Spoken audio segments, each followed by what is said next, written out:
I wanted to show you guys a little about carving. Just gonna vomit my thoughts out on it. But first I got something weird to show you guys. I believe this is a box hatchet. I might be wrong, might be the multi-tool thing. I forget, but it's probably Taiwanese. Not sure if you can see, but same color as that Taiwanese, I don't know if it's the same company, but similar color as that Taiwanese hatchet that I showed you guys before. I think I did. Look at that nail puller. Small hole for that nail. That is a very, that's not very forgiving. But this nail puller is pretty great, isn't it? Pry bar. Pretty much a pry bar. So that's, I guess, what you mostly use the box hatchet for, or crate. I forget what it's called, but you use it for crates, right? It's like a wooden crate is disassembled with one of these bad boys, I guess. Maybe it's also assembled. It has a hammer pull. Anyway, I have three different kinds of hatchets out here. Well, three different kinds of things you can carve with.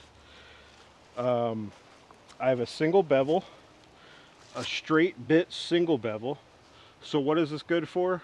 Hewing. That's why it's called a hewing hatchet. So you straighten a face with this.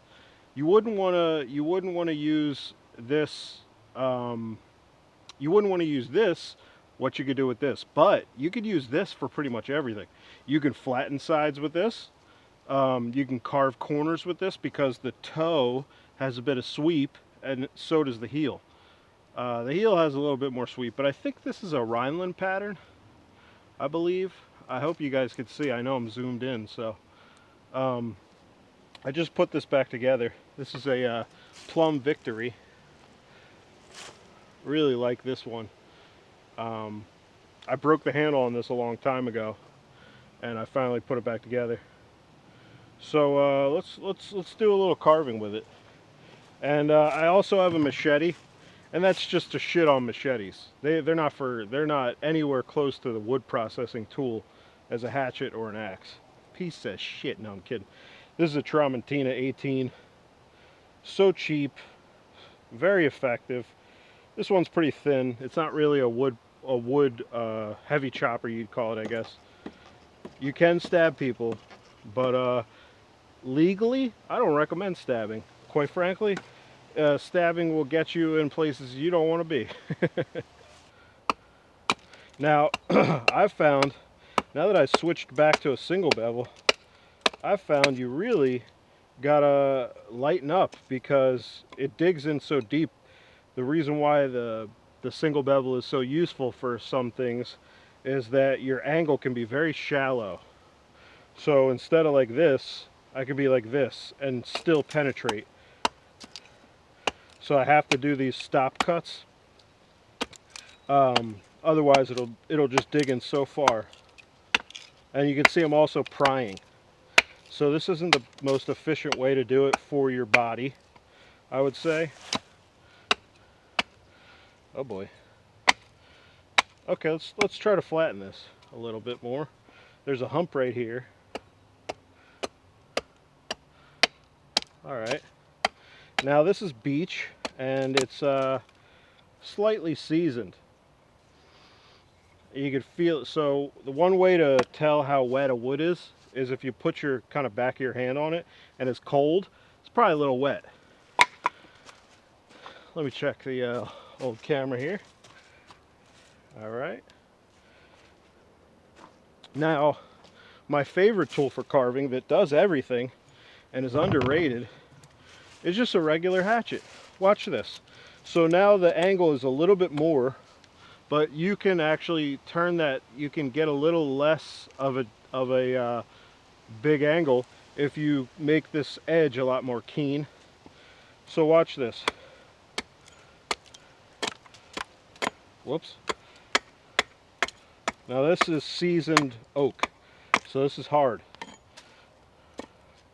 There's also a knot right here. We'll see what happens.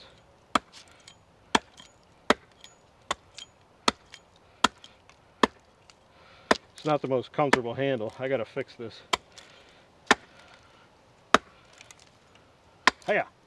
There we go, right through. You see how it does the same exact thing.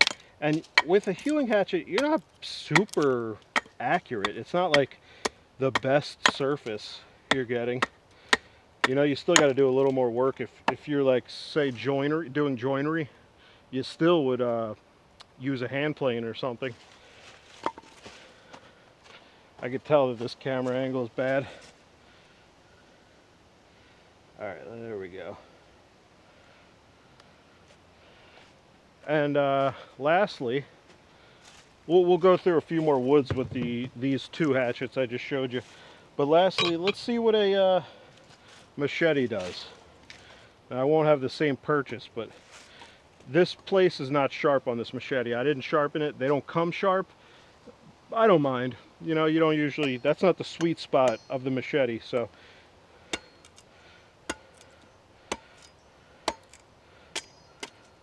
Actually, it's not as bad as I thought it'd be. Let's try the thicker side. It's just not as bad as I thought it'd be, guys. I thought I was gonna be shitting on the machete today, but not too bad at all. And I know that people, you know, this is the only tool they have, so they very much get used to it. It's just there's not as much weight behind it, so you're always gonna want your hatchet. Honestly, it's also more comfortable if you do a handle right. Maybe that's just user error though. So let's try some different woods. We also got a little bit of mulberry. So far we've been messing with stuff that's kind of dry. Mulberry is a very nice wood to carve. I'm not going to carve anything specific. I did notice that I've done some carving videos and I haven't made anything, which is kind of disappointing. I'm going to have to remedy that eventually. You can see there's an angle on this, so I'm resting it on a very small surface area, and it's going to want to jump. It's going to want to go like that. So make sure your hands are out of the way. One thing I've heard someone say is if you can't see your fingers, that's probably a bad idea. I just have a good, that means you just have a good vantage point. Honestly, I'm kind of hovering over my work. I just feel like this is the easiest one to pry with because your hewing hatchet digs in a lot more. So let's see. Same area.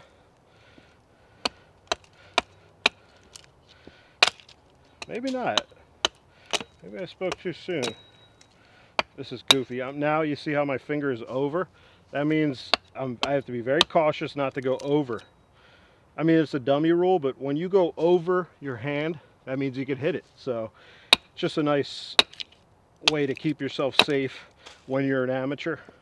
I've carved a lot, so I'm really not worried about hitting myself, but maybe I should be a little more cautious.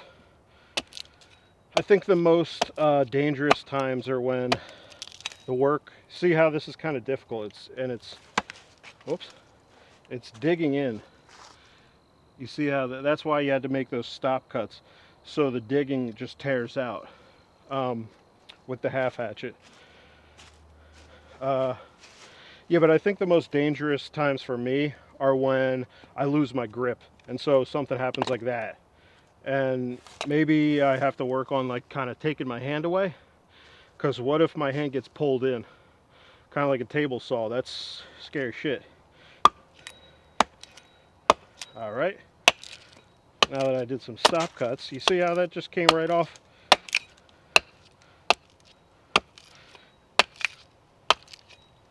I haven't used this. Ooh, look at that. Smooth. That's a smooth operator. That's beautiful. Anyway, I just wanted to show you guys a few hatchets, a little bit of like how you carve. It's very simple, and the more you do it, the more automatic it becomes. It's like that. It's easy stuff. I think that using a hatchet is definitely easier than swinging an axe. Anyway, goodbye.